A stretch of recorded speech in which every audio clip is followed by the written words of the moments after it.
बोलो जयकारा बोल मेरे श्री गुरु महाराज की जय। सभी गुरुमुख प्रेमियों से सप्रेम जय सच्चिदानंद। भक्ति में कौन कच्चा है और कौन पक्का है, इस बात की परख पहचान परमात्मा के सामने ही होती है।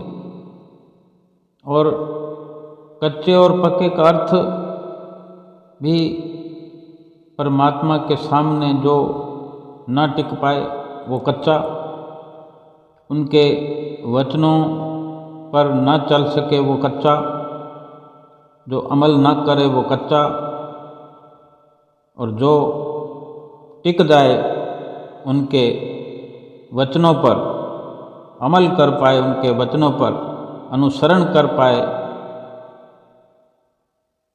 वो पक्का है।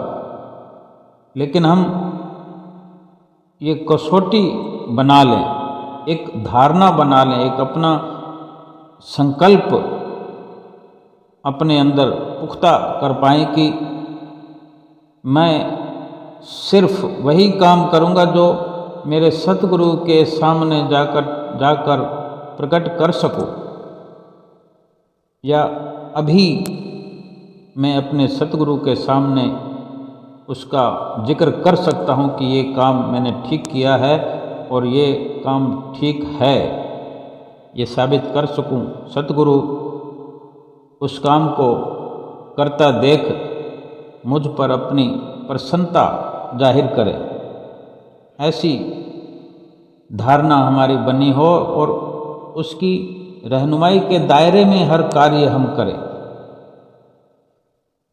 और हर वक्त ये ख्याल करें कि मैं ऐसा कुछ नहीं करूँगा जो परमात्मा से छिपाने लायक हो।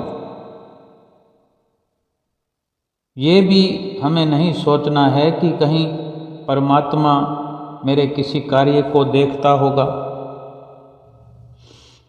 वो तो देखता ही है, क्योंकि उसके सामने कुछ छुपाया नहीं जा सकता, उससे कुछ छुपाने लायक है भी नहीं। वो हमें आर पार देख सकता है। उस शीशे से, उस दर्पण से हमारा कुछ छिप नहीं सकता। उसके सामने तो हम सब के सब नग्न हैं। इस बात को हम अपने भीतर संभाल कर रखें। क्यों कि महापुरुषों के वचन होते हैं कि जो कुछ सोचो, जो भी करो, जो भी बोलो, पहले उसे अपनी कसौटी पर खरा उतारो। जैसे सुनार सोना खरीदता है तो एक अपने पास पत्थर रखता है कसौटी के न्याय, उस पत्थर पर सोने को रगड़ कर देख लेता है और उसको ठीक लगता है कि ये सोना खरा है, फिर आगे कदम बढ़ाता है, चाहे उसके गहने बनाए या उस सोने की कीमत अदा करे, सोना खरीदे या बेचे। यानी अपनी कसौटी पर उस सोने को खरा उतार लेने के बाद ही कोई निर्णय करता है कि ये सोना कितना खरा है या मिलावट वाला है। हमें भी अपने फैसले को, अपना जो अटल फैसला है, इसी को एक कसौटी वाला पत्थर बना रहे। हमारा फैसला अटल होना चाहिए। कुछ भी करते वक्त हमें सोचना है कि क्या मैं ये काम करके अपने सतगुरु के द्वार में आंख उठाकर, आंख खोलकर हाजिर हो सकता हूँ, या अपने अंतर मन में मैं अपने सतगुरु के समक्ष आंख मिला सकता हूँ। क्या ये मेरे द्वारा किया हुआ कार्य बिल्कुल ठीक है, खरा है? इस प्रकार कसौटी पर सही होने पर ही हमें उस कार्य को करना है, और फिर उस कार्य को निश्चिंत होकर करना है। अगर किसी काम को करते वक्त हमारा भीतर, हमारा आंतरिक कांपने लगे, हमें डर लगने लगे, उस काम को बिल्कुल नहीं करना, क्योंकि हमारा डरना ही हमारे गलत होने की गवाही है, सबूत है। कुम्हार अपने घड़े को ठोक बजाकर ठनका कर देखता है, वो देखता है कि कच्चा है या पक्का। इसी प्रकार जैसे जैसे हम पकने लगेंगे, हम खरे उतरने लगेंगे अपने सतगुरु के आगे, हमारी पकावट होती चले जाएगी, वैसे वैसे हमारे अंदर जीवन की जो ध्वनि है, जीवन का जो नाद है, वो ध्वनि बदलने लगी। अपने भीतर में एक नाद, एक ध्वनि, अनहद ध्वनि को प्राप्त करते चले जाएंगे। हमें उस परमेश्वर के इशारों के कुछ प्रतीक मिलने लगेंगे, निशान, चिन्ह, इशारे मिलने लगेंगे।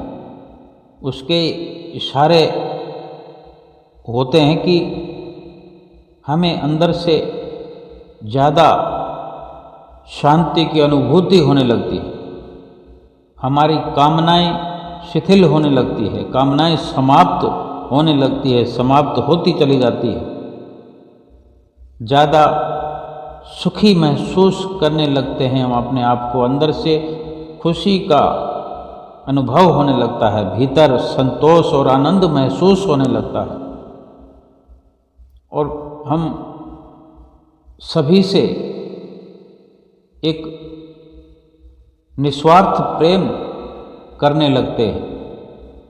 हमारे भीतर से अहोभाव, धन्यवाद इस प्रकार प्रकट होने लग जाते हैं, बिना किसी कारण के ही भीतर अपने अंतर मन में आनंद थिरकने लगता है। इस आनंद को पाने के लिए अपने सतगुरु के फरमाए हुए वचनों का अनुसरण हर पल प्रतिपल हमें करना है। अपने अंदर ये ख्याल परिपक्व कर लेना है कि अगर सतगुरु की प्रसन्नता हमारे अंतर तक, भीतर तक प्रवेश कर रही है, उसके हम साक्षी हैं, और ये इशारा मिलने लगे कि हमारी चाहना समाप्त होने लगे, कुछ नहीं चाहिए, जो हो रहा है वो पसंद आने लगे, जो कुदरत की कायनात में चारों ओर घटित हो रहा है, घटित होने वाला है, वो सतगुरु की कृपा समझकर हम सिरोधार्य करने लगे, उसकी कृपा पर, उसकी कार्रवाई पर संतोष होने लगे। तो ये इशारा समझना चाहिए कि उनके वचनों पर अनुसरण हो रहा है, उनके वचनों पर, उनके बतलाए नियमों की पालना हो रही है। भीतर ही भीतर विनम्रता पैदा होने लगे, एकांतवास अच्छा लगने लगे, एकांत प्यारा लगने लगे, एकांत में बैठकर अपने आप से रूबरू होने का बार बार मन में विचार बनने लगे, ख्याल बनने लगे, ऐसी कोशिश होने लगे। तो ये इशारा है कि सतगुरु की प्रसन्नता प्राप्त हो रही है, सतगुरु का आशीर्वाद फलीभूत हो रहा है। अपने आप को उसी सांचे में ढालकर पहले से अधिक तन प्राण से अपने सतगुरुदेव महाराज जी के वचनों पर चलने की लगातार पुरजोर कोशिश करते हुए इस जीवन की बाजी को मारना है, इस जीवन की बाजी को जीतना है। और ये मन पर काबू पाकर ही संभव है। और मन पर काबू पाने के लिए अपने सतगुरु के बताए हुए नियमों की पालना करना, अपने श्री गुरु महाराज जी के वचनों पर अमल करना नित्य प्रति जरूरी है। और इसमें श्रद्धा से, सच्चे भावों से जुड़ना अति आवश्यक है। और जब इस प्रकार से हमारी दिनचर्या होने लगे, अधिक अधिक जो पसारा हमारी ओर से हमने कर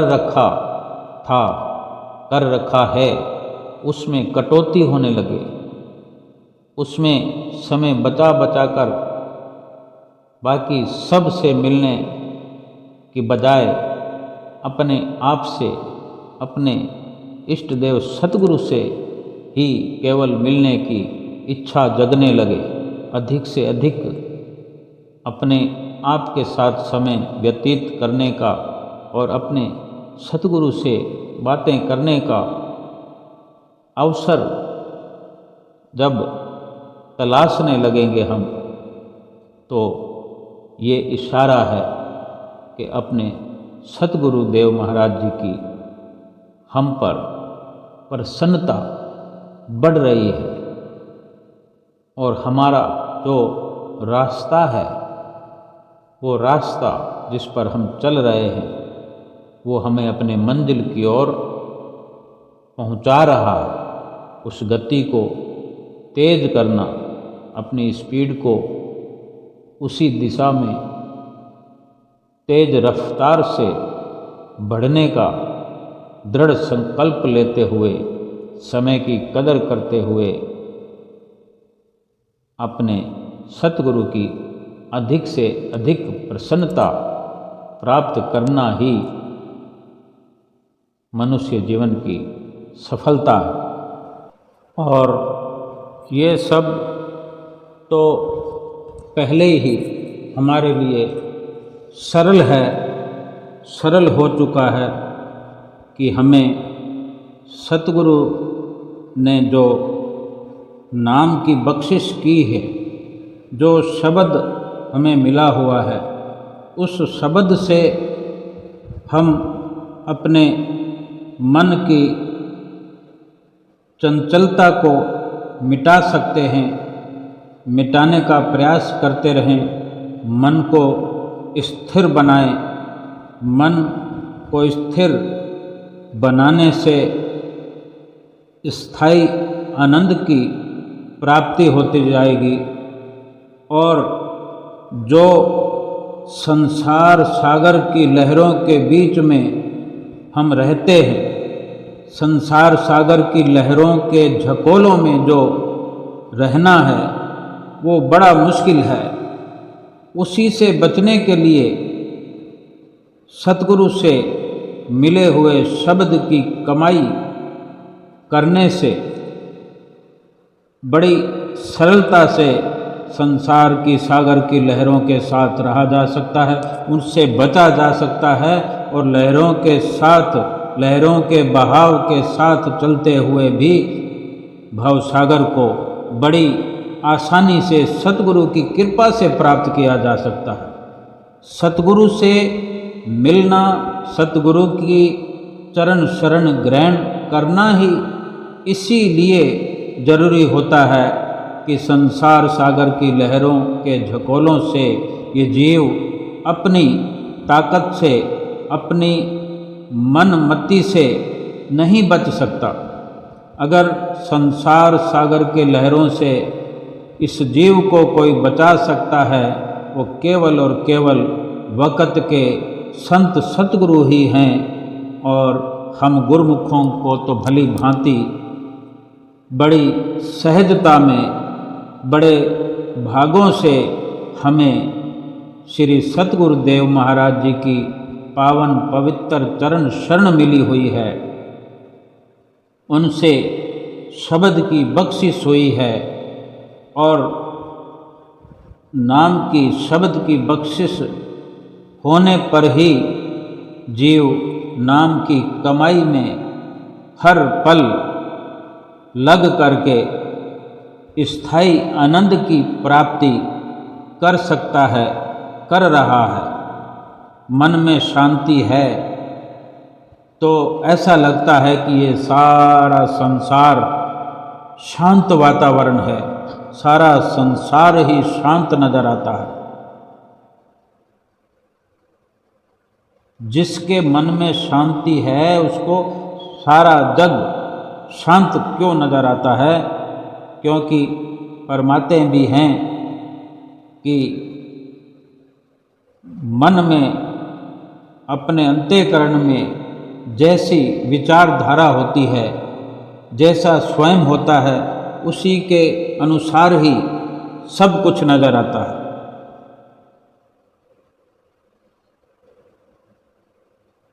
विषयों में वैराग वृत्ति रखने से सतगुरु शब्द अभ्यास से ही विषयों में वैराग वृत्ति आती है। विषय विकारों से वैराग उत्पन्न होता है। इंसान पीठ दे देता है विषयों से, मोह से, काम क्रोध लोभ मोह अहंकार से विराग वृत्ति होती जाती है जीव की, क्योंकि सतगुरु के शब्द के अभ्यास की ये ताकत है। सतगुरु के अभ्यास में, सतगुरु के बताए अभ्यास की कमाई में ये असर है, ये प्रभाव है कि जीव को विषय विकारों से मोड़कर हर पल भगवान नाम के अंदर लगाए रखता है। ये नाम जोड़ कर रखता है। सतगुरु की तो मौज ही यही होती है कि हमें आगाह करते रहते हैं कि आठों याम सावधान रहो, आठों पहर सावधान रहो। क्योंकि शत्रु जो है आठों याम जागता है। जब भी अवसर मिलता है, वर्षों की कमाई या जीवन भर की कमाई भी पल भर में लूट लेते हैं। अगर संसारिक कमाई, संसारिक धन की अगर हम बात करते हैं तो जगह जगह पर चोर मिल जाते हैं, सामना हो जाता है, कभी इत्तेफाक हो जाता है, कभी ऐसी परिस्थिति आ जाती है जो कि लूटपाट हो जाती है, चोरी डकैती हो जाती है और जाने कितने वर्षों की कमाई हमारी लूट कर ले जाते हैं। अगर संसार की संपत्ति को लूट लिया जाता है तो वो कभी ना कभी तो संसार की संपत्ति को इस जीव ने यहीं छोड़ कर जाना, साथ में तो लेकर जाना ही नहीं। और फिर कभी कभार ऐसा मौका आता है लुट जाने का, लेकिन जो सतगुरु आगाह करते हैं कि जीव की जो भक्ति की कमाई है, उस भक्ति को संभालने के लिए आठों पहर यानी 24 घंटे होशियार रहना है, सावधान रहना है, जागृत अवस्था में रहना है। इस भक्ति के धन को लूटने वाले जो चोर हैं वो हमारे अंदर ही मौजूद हैं और 24 घंटे ही वो जागते रहते हैं। उनका निशाना हमारी भजन भक्ति पर होता है कि जब भी हमारी थोड़ी कमजोरी हुई, मोह की निद्रा में थोड़ा भी ग्रस्त हुए, काम क्रोध लोभ मोह रूपी ये पांचों चोर जीव पर अपना शिकंजा कस लेते हैं और भजन भक्ति की कमाई को लूट लेते हैं। वो कभी कभी इत्तेफाक से नहीं मिलते, वो आठों याम जागृत अवस्था में रहते हैं और मौके की तलाश में रहते हैं कि कब इंसान मोह के शिकंजे में आए और इसको भक्ति से खाली कर दिया जाए। और फिर ये वो कमाई है जो हमारे साथ जाने वाली संपदा है। अगर ये लुट गई, इससे अगर हम खाली हो गए तो फिर 84 लाख योनियों का जो दुख मिलेगा उसका फिर उसकी भरपाई नहीं हो सकती। संसार की दौलत को फिर कमाया जा सकता है, अगर लुट भी जाए तो एक जन्म की बात है, आधे जन्म की बात है, या कुछ महीनों की, कुछ सालों की बात है, फिर कमाया जा सकता है। लेकिन भक्ति का खजाना लुट गया और खाली इस संसार से चले गए तो इस जग में तो दुखी, परेशान और कलपते रहेंगे, और यहाँ से जाने के बाद भी 84 लाख योनियों का दुख ऐसा मिल जाएगा कि फिर उससे छुटकारा भी नामुमकिन है, असंभव है। इसलिए एक भक्तिवान के लिए, एक सेवक के लिए, एक गुरुमुख प्रेमी के लिए निहायत जरूरी है कि कोई भी दिन नित्य नियम के बिना खाली जाना नहीं चाहिए।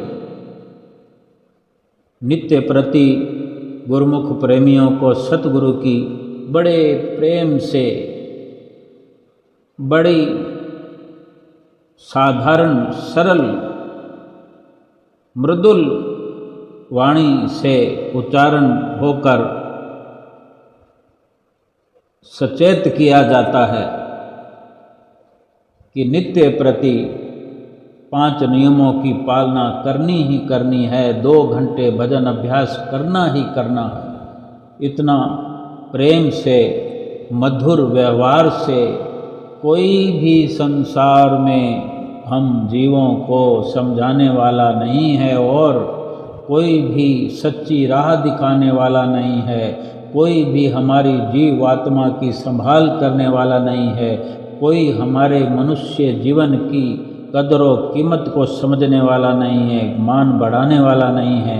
केवल और केवल सतगुरु ही जो कि हमें रात और दिन समझाते हैं, सचेत करते हैं। उन्हें दुख होता है, हमें दुखी देख कर उन्हें दुख होता है कि हमारे गुरुमुख प्रेमी, हमारी रूहें जो कि मोह माया के झपोलों में फंस करके दुखी हैं, और ये दुख उनसे देखा नहीं जाता। इसलिए बार बार हमें आगाह करते हैं, बार बार हमें दुखों के गर्त में जाने से बचाने के लिए ये प्रयास हर पल करते हैं। आप स्वयं अपने तन पर कष्ट सहन कर उन 5 नियमों की भली भांति स्वयं पालना करते हैं। भजन अभ्यास को स्वयं आप करके अपने अनुभवों द्वारा हमें भी उस रास्ते पर चलाते हैं। आप सब जानते हैं कि इसी में हम जीवों की भलाई है, इसी में हमारा भला है, इस लोक का भी भला है और परलोक का भी भला है। और भला कितना है, लाभ कितना है कि 84 लाख योनियों की बाजी जो जीत जाए और थोड़ी सी लापरवाहियों के कारण 84 लाख योनियों के खड्डे में गिर जाए। छोटे मोटे खड्डे में अगर कोई गिर जाए तो कितनी पीड़ा होती है, हड्डी पसली टूट जाती है। हड्डी पसली ना टूटे तो भी खरोंचें लग जाती है, कोई हाथ पांव मुड़ने से मौत पड़ जाती है, उसमें भी कितने दिन चिकित्सा करनी पड़ती है, पट्टी बांधनी पड़ती है, कई प्रकार की दवाइयाँ खानी पड़ती है, और कितने दिनों तक कुछ काम न करने जैसे हालात हो जाते हैं, और फिर कितने दिन लगते हैं तैयार होने में, ठीक होने में। और थोड़ा और गहरा खड्डा हो, 150 फीट गहरा खड्डा हो तो अवश्य कुछ न कुछ हड्डियाँ पसलियाँ टूट जाती है। और गहरा खड्डा हो मृत्यु भी हो जाती है। लेकिन जो 84 लाख योनियों का गहरा खड्डा है उसका तो नाप तोल भी नहीं किया जा सकता। एक बार तो क्या जाने 84 लाख बार मृत्यु हो जाए, इतना गहरा खड्डा है, इतना भारी भरकम दुख है। ये केवल और केवल हमारे श्री गुरु महाराज जी जानते हैं और हमें भी जतलाते हैं, हमें आगाह करते हैं कि संसारिक सुखों से उपराम होकर, सारे संसार के मन लुभावन सुखों से वैराग प्राप्त करते हुए, वैराग धारण करते हुए सच्चे नाम वाला सुख हासिल करो, सच्चे नाम की कमाई करो। संसार की कमाई, संसार का धन कमाना, बाल बच्चों को पालना पोसना मना नहीं है, बखूबी करो, बड़े अच्छे से करो, लेकिन अपने हृदय के अंदर केवल और केवल संसार को भर के अपना जीवन व्यतीत ना करो। अपने हृदय के अंदर भक्ति का धन भरो, भगवान के नाम की कमाई करो। अपने अंदर में हर पल अपनी भक्ति का धन जो एकत्र करते हैं, जितना भी उसकी हर पल संभाल करो। जिस तरह दुकान के अंदर, बिजनेस के अंदर हर दुकानदार, हर व्यापारी ये विचार करता रहता है, हिसाब किताब लगाता रहता है कि अब कितना कमाया, अब कितना कमाया, अब कितना मुनाफा हुआ, और इसी प्रकार वो अपने बिजनेस को आगे ले जा सकता है कि कहीं कमी हो, कोई त्रुटि हो, उसका सुधार करते रहता है। वही सफल दुकानदार है, सफल बिजनेसमैन है। इसी प्रकार एक भगत भी, एक सेवक भी जो सच्चा सौदा करने के लिए संसार में मनुष्य तन प्राप्त करके आया है, उसका भी ये फर्ज हो जाता है कि जो संतों के साथ व्यवहार में लग गया है तो भी उसको हर पल विचार करने की आवश्यकता है कि क्या मुझे लाभ हो रहा है, क्या मेरी भक्ति बढ़ रही है। अगर कहीं कमी है, कहीं दिक्कत लग रही है, तो फिर बार बार सत्संग में लग करके, सत्संग से जुड़ करके अपनी त्रुटियों को निकालते हुए, दूर करते हुए फिर लाभ वाली राह पर अपनी दौड़ को बढ़ा करके, अपनी रफ्तार को बढ़ा करके कि नित्य नियम में कोई कमी रह गई है, जो भी कमी हो उसको दूर करते हुए, कहीं श्रद्धा की कमी है, कहीं प्रेम की कमी है, कहीं समय की कमी है, भजन अभ्यास में कमी हो रही है, समय की सीमा कम हो रही है, या ज़रूरत ज़्यादा की है, तो उसको समय को बढ़ाते हुए, ये समय जो है यूं ही नष्ट हो रहा है, उसको लेखे में लगाकर अगर थोड़ा अधिक मेहनत से, पुरुषार्थ से इतना बड़ा लाभ होता है, इतना बड़ा जो कि हम सच्चा सौदा खरीद करने आए हैं, जितना अधिक हम खरीद कर लेंगे, इस समय को खर्च करके, इस श्वासों को खर्च करके जितना सच्चा सौदा इकट्ठा करेंगे, ये हमारे ही काम आने वाला है, यहाँ पर भी काम आएगा और परलोक में भी हम ही ने उस सच्चे धन की वजह से अपने निज धाम में हम ठिकाना प्राप्त करेंगे, प्रभु के धाम में पहुंच जाएंगे, जिसके लिए हमने जन्मों जन्म प्रार्थनाएं की, याचनाएं की, भगवान से फरियादें करी कि प्रभु मुझे एक अवसर दो।